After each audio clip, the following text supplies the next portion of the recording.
Thanks for staying with us. And if you are just joining us, this is Standpoint on Rapid 96.5 FM.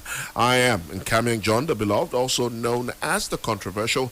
And this morning, we will be looking at what the chances are for the current chief whip of the Ninth Assembly, talking about Senator Orji Uzor Kalu, former governor, Abia State, still remains His Excellency, and he is definitely running against several others who feel they are capable, and it is also their right to vie for the third office of the Federal Republic of Nigeria. To have this conversation with me, I have Dr. Maduka Okoro very much in the studio. He is the media aide, spokesperson to the distinguished senator, who again, I must remind you, is the chief whip of the Nigerian Ninth Senate. Now, just before I engage Dr. Maduka, just to let you know that the chief whip of the Senate, the Senator Orji Uzor Kalu,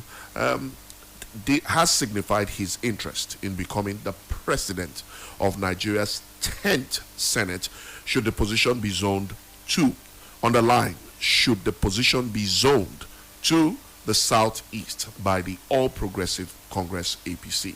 Now, Senator Uzor Kalu said this when he spoke with journalists in Abuja, that the 10th National Assembly will be inaugurated in June of 2023, and I quote here what he said to the media: "I will like the party to zone it to my zone, which is the southeast.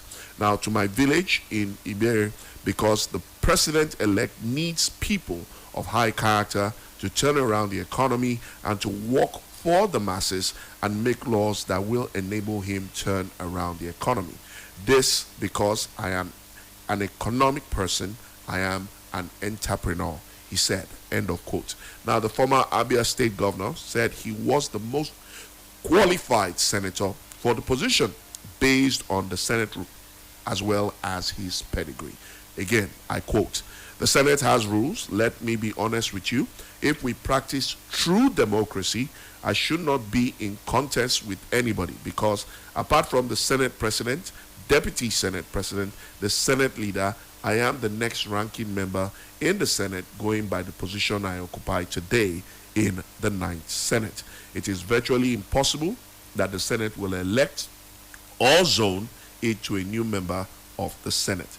The Senate is an established institution that needs somebody with an experience, someone with the skills and will to be able to relate." End of quote. He lauded the Independent National Electoral Commission, INEC, on the conduct of the 2023 general election, adding, however, that no election all over the world was perfect. So, Dr. Maduka, what are the chances of your principal, considering the caliber of senior senators and new senators who are contending for the seat of Senate President? Well, beyond the seniority, you have to understand that there is criteria for you to get to that position.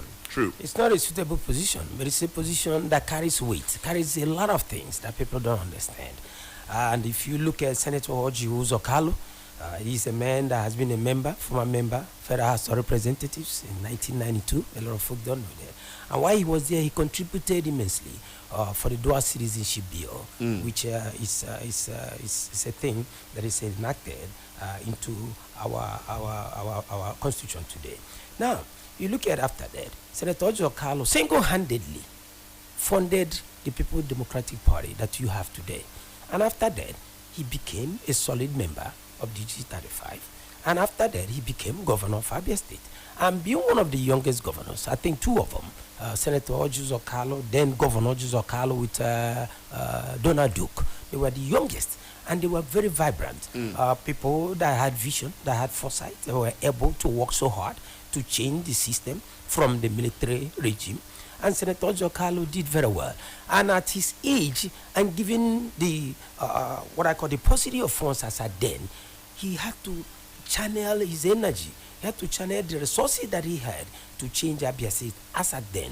But then our security vote was like 200 million. And he didn't use security vote or misuse it like it's being misused today. He channeled it into infrastructural setups. And Senator Orji Okalo, not only that, did one of the greatest things that nobody will ever believe. 97% of the political appointees in Abia State today were made by Senator Orji Okalo. Look at the lineup.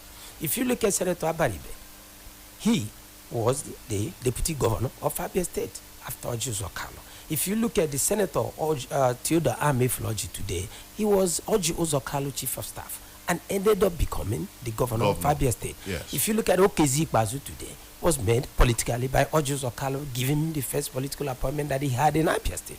If you look at Nkiruka Onyejocha, who was in the who is in the House of Representatives and the deputy chief whip, was made by Orji Okalo. She had her first political appointment as a commissioner by Orji Okalo. If you look at barrister Eze Chikamnayo today, was a very young individual, very vibrant young man. He was commissioner of information made by Orji Okalo. Most of these people are doing well. Now, leaving it apart from that, when you look at the Himini that we are talking about now, you know Himini is up behind your radio station, set up by Orji Okalo for civil servants. If you look at what you call it, commissioner quarters, Orji Okalo. If you look at some of the Ururuka road, Orji Okalo. As at that time, then you look at the agricultural revolution started off by Orji Okalo. You look at it as at then, civil servants were paid as an atwendu. By 23rd of every December, they get their salary intact and with the goodies that come along with it. And he also paid pensioners. They had their gratuities. There are something people don't know. There is something called leave allowance. Nobody, no governor after Orji Okalo has done what Orji Okalo did. There is no civil servant. I challenge any civil servant that will come and say that he or she never had leave allowance. Orji Okalo gave the package to all of them. Look at education. You look at Abia State University. Yeah. Uturu. The subvention was high. Orji Okalo took care of that. The tuition was very minimal. College of Education Technical, working fine. Abia Poly, working fine. School of Health Technology, working fine. People were settled. Former President Olusegun Obasanjo came to Abia State on a working visit and saw what Orji did and said, this young man, you are going high.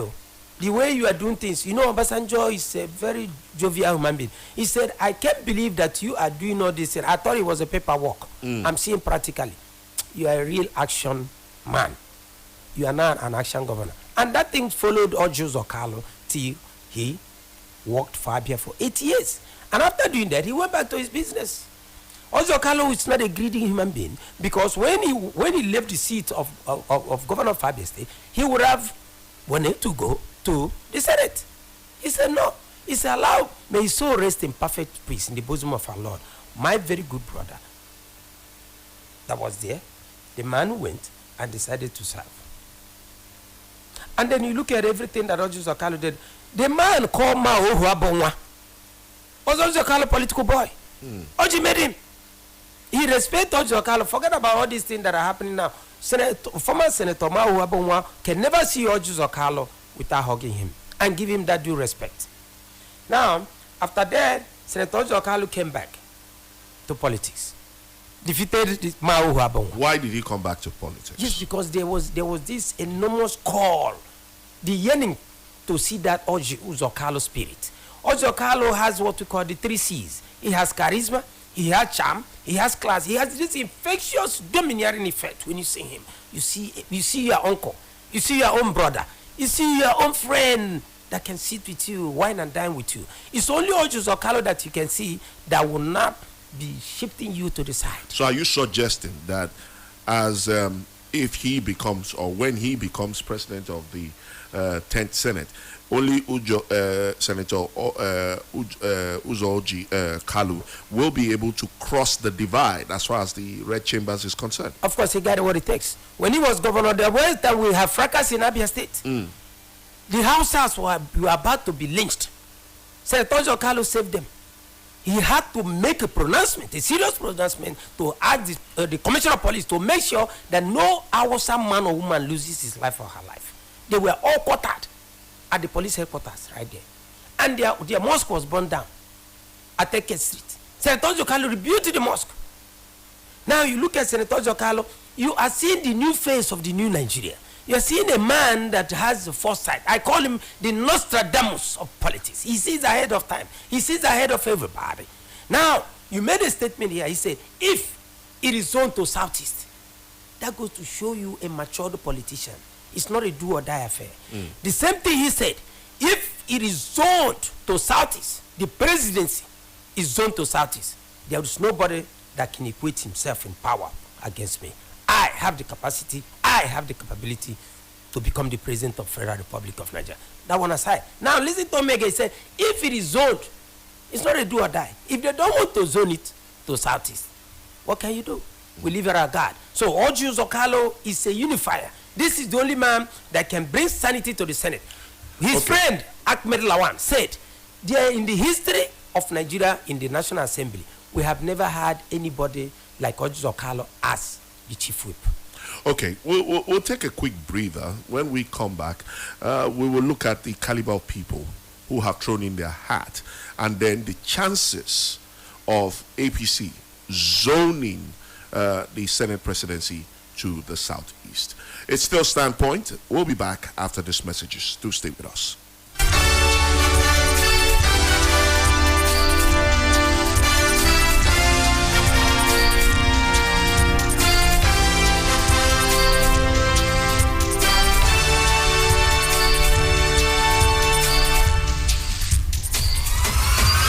This May, if I may, is a month to anticipate. Because something new is coming. Something good, you'd love it. Not one, not two, not even three, but four. 4 new ways to keep you entertained, educated, and informed. 4 new shows will be born on Rapid FM next month. This May, on its first day, we unveil Blazing the Trail. Brace for impact. Brace for impact.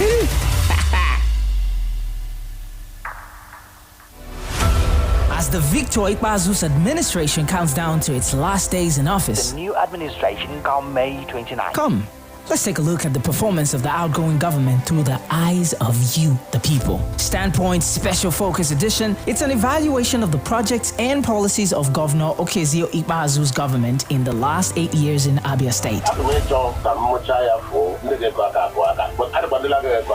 It's a democracy, a government of the people, by the people, for the people, and now evaluated by the people. Can't continue like this now. It's a very bad one. Governor is from here. At last, the governor of Abia State has done us proud. Standpoint Special Focus Edition. Special Focus Edition. Every Monday in the month of May, 10 a.m. to 11 a.m. It's hard to get into tech, especially if you've got no training. It's like a child without a parent. It's even worse if you can't afford it. But today is your lucky day because you can kickstart your career in digital marketing, graphic design, back-end and front-end web development with a 1-month free internship program at Burge Technology Hub. Yes, you heard it. It's free. Starting from the 1st of May to the 30th of May, you will learn everything you need to know in order to start a new career in tech. There'll be a hackathon where the best team wins a sum of 100,000 naira. So, what are you waiting for? Register now at www.burge.ng/BIP or call 070-4423-4511 for more details. This free internship program is powered by Burge Technology Hub in conjunction with Rapid FM, Burge Host, Gavice Logistics, and Extreme Exchange. Let's talk politics, dynamics, and permutations. It is a concern that we have for our country, Nigeria. This is beyond partisan politics. It's unfortunate. And these are the kind of people who say they are leaders of this country. What example are they showing as leaders of the country? Let's keep you abreast with the happenings in the polity. Nigeria is on drink and on oxygen. And how can we get out of this? I am an employer of the president. I pay the president's salary. I pay the bills of his family. And he must protect me. Standpoint. The center of all talks of politics. Standpoint, Monday to Friday, 10 a.m. on Rapid 96.5 FM, Umahia. Small Nigeria is small Nigeria. 2019. That's right.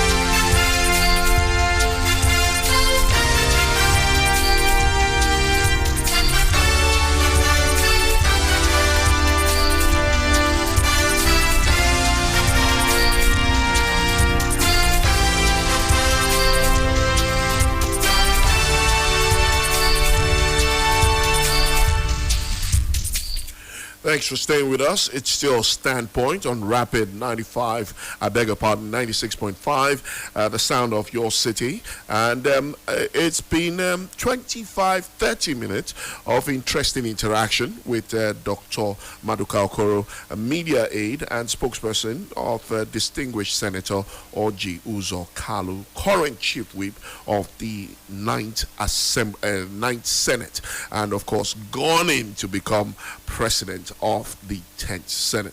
Of course, before we took that break, I did say we will look at the caliber of other senators who have thrown in their hats to contend this office. But of course, the subject now is, will the APC have the political will to zone the Senate presidency to the southeast?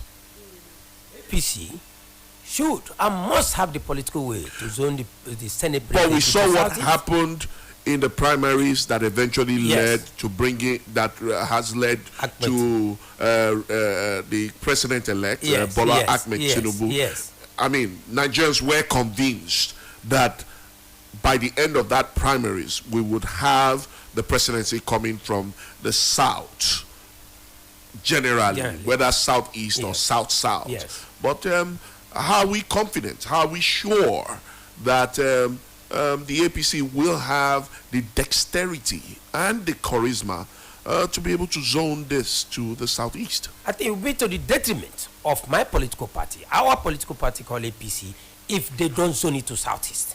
I tell you something, you got to listen to Orji Uzor Kalu. The Nostradamus effect of Orji Uzor Kalu in the primaries. He said it, that if this thing is not zoned to southeast, the ghosts of Igbo land will never be happy. And we still have crisis in APC. Things are not right. People are agitating. These are the things. We are not asking as Igbos that things should be given to us. We are saying, for the interest of peace, for the interest of mutual respect, for the interest of patriotism. But what does the political... We need to shift the paradigm and be honest to ourselves. We are not being honest to ourselves. We are being parochial. My party being very parochial. What is the outlook on the political chessboard as far as the APC is concerned? Is it favorable for the party as we speak to zone the Senate presidency to the south? Of course. You are looking at Ahmed Tinubu, who is a follower of Prophet Muhammad, peace be upon him, Bismillah ar-Rahman ar-Rahim. Then you are looking at Shetima, a follower of Prophet Muhammad. What about the Christendom? We are saying that Nigeria stands on tripos. If you make any mistake whatsoever, because the people are agitating, what happened in NSAS is what took place when the obedience wave came on board. The obedience wave was so much that a whole lot of people were scared. Obi won Lagos, Obi won Abuja. Why? People wanted to change. People wanted a new system. People wanted a shift in paradigm. People wanted people like Orji Uzor Kalu. People were blaming Orji Uzor Kalu because he did not join another political party or he did not create his own political. But Orji Uzor Kalu is a man of peace. Orji Uzor Kalu is a unifier. Orji Uzor Kalu is a patriotic Nigerian. This is a man that has said to me and to many people that he is ready to die for Nigeria rather than Nigeria dying for him. This is a true Nigerian. What we are saying. What's the relationship between Senator Orji Uzor Kalu and the president-elect Bola Ahmed Tinubu? Good relationship. That stands back, way back. When you remember by the NADECO, when the fight for democracy was heating up, Ahmed Tinubu was in the forefront, Orji Uzor Kalu was in the forefront. They have been very good friends. So are you suggesting or are you saying that the president-elect will put his weight behind the move by the party to zone to the east and also ensure that Senator Orji Uzor Kalu becomes Senate President? I am not suggesting. I am telling him it must be done for the interest of peace, for the interest of our nation, for us to have a nation that is going to look at you not because of your height, not because of your tribe, not because of your religion, not because of anything, but because of the content of your character, your quality. Orji Kalu has the qualities. He's the only person that are about to run for this thing that can bring peace between the Senate and the House of Rep and the presidency. It's only Orji Uzor Kalu that can reach out to the Hausas, to the Fulanis, to the Igbos, to the Yoruba, to the Efiks, to the Jaws, to the Sekris. It's only Orji Uzor Kalu. We have to be honest to ourselves. If you look at Orji Uzor Kalu, you see yourself as a Nigerian. Now, when you say he's the only one, among those that are running, look at the list of people that let's look at the list again. Give them one by one to me. Throw them. I'm ready for it, Jack. Let's look at the list again. You have the seven. Yes. The current 7 Senate President, Ahmed Lawal, who is from Yobe North. You have Senator Sani Musa from Niger East. You have, of course, the chief whip himself, Senator Senator Orji Uzor Kalu. Yes. You have Senator Jubril Baru of Kano North.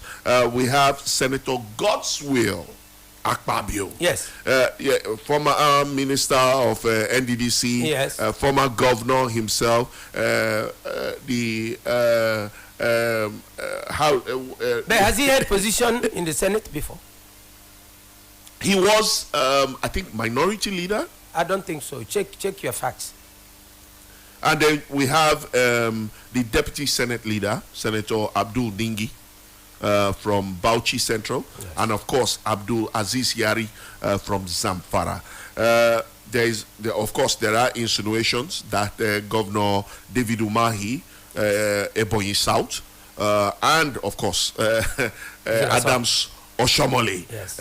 Edo North, yes. would be first-time legislators are also interested. They've shown indication that they are interested in becoming the Senate President. But of course, for Umahi and Oshomole to succeed, the ranking rule must be jettisoned.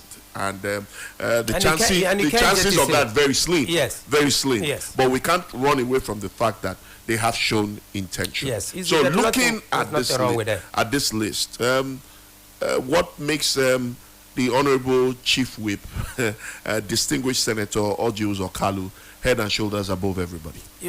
Zoning have already taken care of Ahmed Lawan and the rest of them. Zoning. There is no way Nigeria would look at what is happening today and zone the presidency to southwest and zone the vice president to northwest and then come and zone the Senate president to northeast or even the north.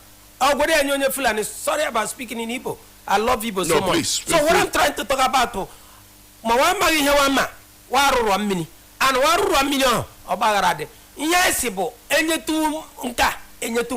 you cannot, for the sake of this system, this country called Nigeria doesn't belong to one person, doesn't belong to a group of people, it belongs to all of us.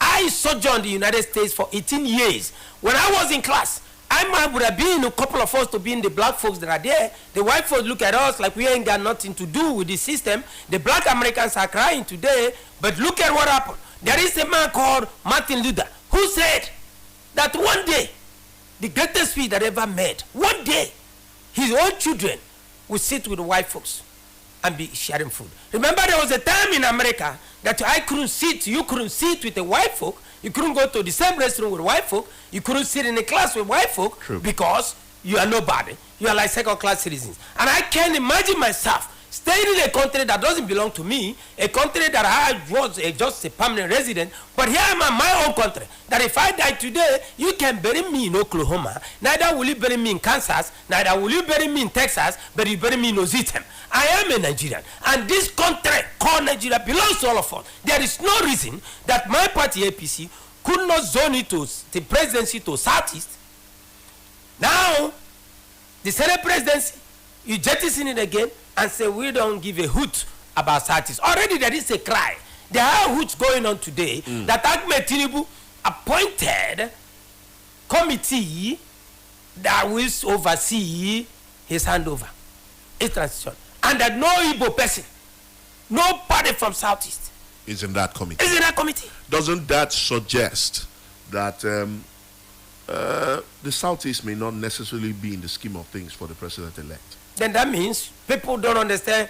People that call themselves followers of Prophet Muhammad don't know how to read the Quran. You study the Quran, you know that Prophet Muhammad, peace be upon him, Bismillah Rahman Rahim, when he was on this earth, had never been a discriminatory man.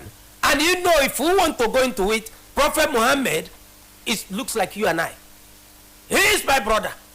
I revere him, just like my master that ever walked the face of this earth, my Lord Jesus Christ. He said, Prophet Muhammad even respected, even in the Quran, that Christians are respected. Because in the Quran, that when Angel Gabriel went to Miriam, he said, oh, ye Miriam, I will raise one to myself. Who did he raise? It was Jesus Christ. What we are saying, that this country, the Quran and the Bible, and even the Torah, must come in consonant in worshiping of God, in knowing that this system, this cake belongs to all of us. If you want to eat the cake by yourself alone, whatever you see, you get. The Tower of Babel, I said, go and read the Bible. The Tower of Babel, when the people thought they were knowing too much, God said, I'll bring confusion into your heads. But I want to use spiritual terms now.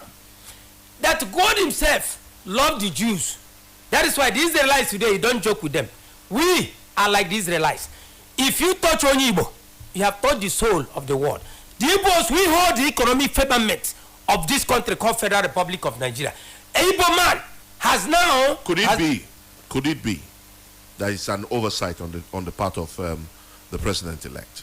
It can be an oversight. If it's an oversight on the part of the president-elect, then that means he's not ready to become the president of Federal Republic of Nigeria. Anybody that wants to create a conducive environment, anybody that wants to create a secure environment called Nigeria, must understand that Igbos are part and integral of this nation, and you can't do anything without us. Look at me. When you go anywhere, go and try it. Check it out.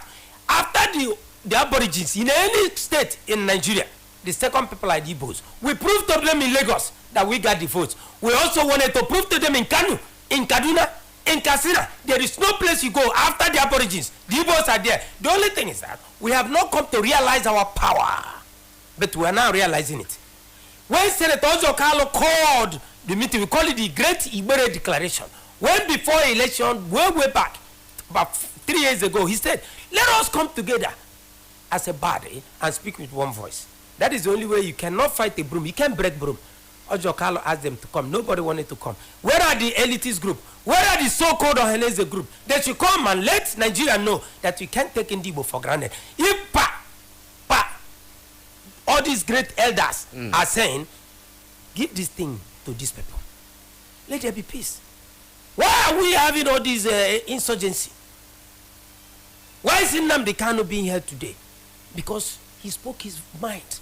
He might have not gone through the right process that you and I might accommodate. But he spoke the truth. What most of the things he has said now are now coming to fruition. And we are saying, we don't want to fight. We don't want to go to the street killing people. Igbos are peace-loving people, but you don't touch us. Don't take us to the war. This is people that came out from a fratricidal engagement where we lost our fathers, our brothers, our mothers, our sisters. This is people whose properties were taken and we didn't get it back. These are people that their money was debased and went through a lot. I was about 2 years old when we went to that fratricidal war. My father lost a lot of property. We were in the bush. My father had to make bamboo shifts. I remember all those things. My eldest brother, Dr. Imokoro, fought war. We don't want to have reminiscence of the war again. What we are saying, that this country belongs to us. The president-elect of Federal Republic of Nigeria is Yoruba man. The vice president-elect is that is an Hausa man. Now, which South? Now let's look at, break it down in the South. President Olusegun Obasanjo, Onye Yoruba. Let's break it down now. Shehu Shagari, Onye Hausa. Yaradua, Onye Hausa. Jonathan Onye Mbamini. Asiwaju Tinubu, Onye Yoruba. Former of the outgoing vice president, Onye Yoruba. Ogini je kwana ndi Igbo.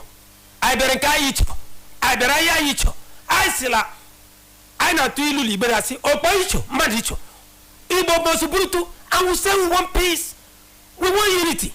We want somebody that can speak like you and I, somebody who understands the mindset of the Hausa, somebody who understands the mindset of the Yoruba, somebody who understands the mindset of the Sekri, somebody who can be acceptable when he goes anywhere in the country. Don't come and tell me that an Igbo man is not qualified or Igbo woman is not qualified to become the president. That is insinuation they are doing. Nobody has said. That is insinuation. Nobody we don't has even said. need to argue with them on that. I don't need to argue with my political party called APC on that issue. Without me saying what APC should do now is to say we hereby zone this thing to South East. Chikena. Alhamdulillah. Okay, let's look at the subject of zoning. What are the dynamics or the indices that determine a particular political office being zoned to a particular region? 1, qualification. 1, stability. 1, unity. That's the things we need. If you look at qualification, Roger Zokale is very much qualified. Like I told you before, Federal House of Representatives, Governor 8 years, Senator, a ranking senator, chief for the first time, he came in. Senate changed. A lot of people started buying television sets just to watch Roger Zokale. That is why they used to call him Senator Order. You never had that's what people started following the proceedings in the Senate. What we're saying, when you see somebody like Roger Zokale, you're seeing somebody who can unify the people. With Nigeria need peace. We are at crossroads. We are on a sick bed. Look at what is happening. Tinubu comes back. Everybody writing all this in social media about the president, where we're not supposed to be doing, that the president-elect came back and all this ulabalu. It has never been done in any. We need somebody who understands the dynamics of economics. We need somebody who understands the social dynamics of peace. So what is the distinguished senator putting forward as his game plan? Because he will be number 3 citizen, Inshallah. if or when. Inshallah. Yeah. So what is he bringing to the table? Because it's about superior conversation, superior Reaching out to his colleagues. Yeah, exactly. Reaching out to incoming new colleagues, letting them know that as at now we need peace. As at now we need a vibrant Senate. We don't need a rubber stamp Senate. We need a Senate that will come down and look at the bills that will be on the floor of the Senate, and look at what president will bring on board, and look at how Nigeria can be rejigged. Does he think that the 10th Senate, from the current composition of senators that we have, yes, has the charisma, the caliber to be able to put its foot down to challenge the executive, considering the person of the president-elect? Well, the challenge in the executive doesn't mean that you are fighting with the executive. Of course, it happens in other climes. You know, we are copying the presidential system of government of the United States, even though we are not practicing it like they are doing. Yeah. You know that sometimes the Democrats disagree with their own president. True. But it doesn't mean they are fighting. Sometimes the Democrats vote against their own president when they look at some issues that doesn't bear well to them. It does happen, and that goes to show you that we have to change that paradigm. What you have to put in your mindset are the people that sent you to the Senate. You are working for some. You are a servant of the people, and that's why Senator Zokalo is different. He doesn't do things for Ojo Zokalo. He does things based on what he has gotten from his people. That is why they call him the Publicola. Publicola is an ancient Greek word. People's lover. People love Ojo Zokalo. That's why I go to Abia North. I wish one day you travel down to Abia North and then take a poll and say, who is this Ojo Zokalo? There is no community. What is his that he has not relationship touched. Yes. across the southeast? Oh, of course, there is no place you go. All the governors in the southeast, they know Ojo Zokalo. Hope Uzodema, Ugwani, Soludo, Umahi. Remember, Umahi was even Ojo Zokalo's political boy. Umahi respects my boss very much, and they have good rapport and good relationship. So do you see Umahi stepping down and throwing his weight behind Senator Ojo Zokalo? What that means was Umahi is for Ojo Zokalo, because Umahi is not even qualified to become the Senate president based on the rules of the Senate. So you know that these are the things we are talking about. It's about time for us to be realistic in what we're doing. So do we have a consolidated backing of the southeast and maybe south-south or some parts of the south-south supporting Orji Uzor Kalu? We are not retreating ourselves to south-south and southeast.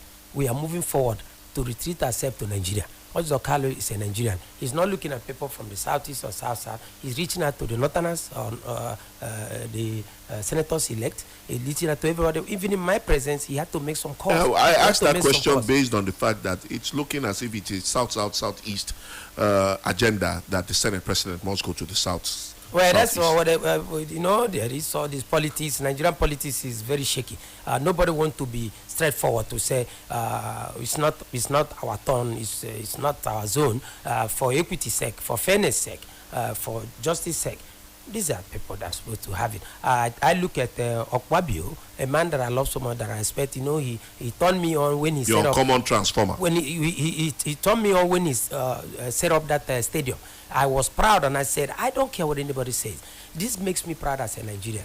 A stadium that will stand just like any other stadium in America or anybody. He invested very well. When I go to Akwa Ibom, I look at the streets. It reminds me of Maryland, some part of Maryland, the United States. I look at the trees, I look at the houses. I say, wow, is this Akwa Ibom? So the man that works, you have to give him kudos. He works so hard for his people. Being in the Senate, he brings some kind of vibrant. But we're talking about Senate President. He knows in his heart that Orji Uzor Kalu is the man for the game. And the Nigerians know. Everywhere you go, they would say, Orji Uzor Kalu, I don't care. Has there been lobbying and probably conversations like you and I are having between Senator Orji Uzor Kalu with his friends, Godwin Akpabio, Umahi? He has to do that. That's what makes Orji Uzor Kalu Orji Uzor Kalu. That's what makes Orji Uzor Kalu the enigma. He has friends. He reaches out to them. There is no senator. But look at today, Pius Anyim has visited him. Ned Nwoko has visited him. The billionaire, Igbo billionaire, Ato Eze, came. The love of Orji Uzor Kalu is loved by people. You cannot say, not that he's a saint, not that he's perfect. There are some people that are going to talk down on Orji Uzor Kalu. No, don't mind him. Orji Uzor Kalu said this, Orji Uzor Kalu said that. That's part of your life. When you are in public life, people will talk about you. As you are controversial, there are things that make you controversial because there are things when you speak the truth. A lot of people don't want to hear the truth. True. So controversial that you are means that you have been doing something well when you use your name. And name follows people. And that's why we talk about Orji. You know, when the wave came, people were scared. The wave was taking buildings, human beings everywhere. The obedient wave. But the wave came and saw the Iroko. The wave stood still in Abia North. That is Orji Uzor Kalu for you. A lot of people, you saw people were dismantled. A lot of people lost their seats because of the Obi wave. But the Obi wave saw Orji Uzor Kalu and said, Iroko, I bow before you. And the wave stopped there. And that's why I said Orji Uzor Kalu didn't go into politics to make money. This is an entrepreneur. This is a billionaire, forged named billionaire. This is a man that has a philanthropy, that is giving out scholarship to people that he doesn't even know. You know, if Orji Uzor Kalu wants to relax and eat whatever he wants to eat and enjoy life the way the utmost, he said, my life is for my people. My life is for the hopeless. My life is for the downtrodden. That is why, controversial, that is why there is a philosophy named after him, Oyukeism. That philosophy is the only black man that has a philosophy after him. Just like you have Socrates, just like Karl Marx, which is Marxism, just like Ronald Reagan, Reaganomics, just like you have Margaret Thatcher, Thatcherism. You know, all these things pattern after people's works that follows them. Oyukeism is about selfless service to humanity. Oyukeism is an embodiment of self-respect, mutual respect, love, peace, unity, hard work, and industry. Oyukeism is about patriotism. Oyukeism is about creating an egalitarian society where you and I will look at each other and say, we are proud to be Nigerians. That is why we have these Oyukeists going everywhere. People that believe in the philosophy of Orji Uzor Kalu. And that philosophy has been working. There is no senator in Federal Republic of Nigeria that has done what Orji Uzor Kalu has done for Abia North people. Go and see. All right. You know, the I say this a lot. Time does run out on you when you're having very salient conversations, just like we're having. But at this point, I really want to say a big thank you to Dr. Maduka Okoro, media aide, spokesperson to distinguished Senator Orji Uzor Kalu, Chief Whip of Nigeria's 9th Senate. We really can't go beyond this point. Thank you very much. Thank you for making Thank you very much. I want to ask people, believe in God, go to your altar and pray to Almighty God that Senator Orji Uzor Kalu will be the voice that will speak in the Senate, will be the voice that will represent the people of Federal Republic of Nigeria. And he has those ethos that he relies on. He said, whatever that you do, in spite of temptation, in spite of trials, in spite of tribulations, keep hope alive. Thank you so much. Thank you. God bless And that's it on Standpoint. Up next, Newslight. Do stay with us.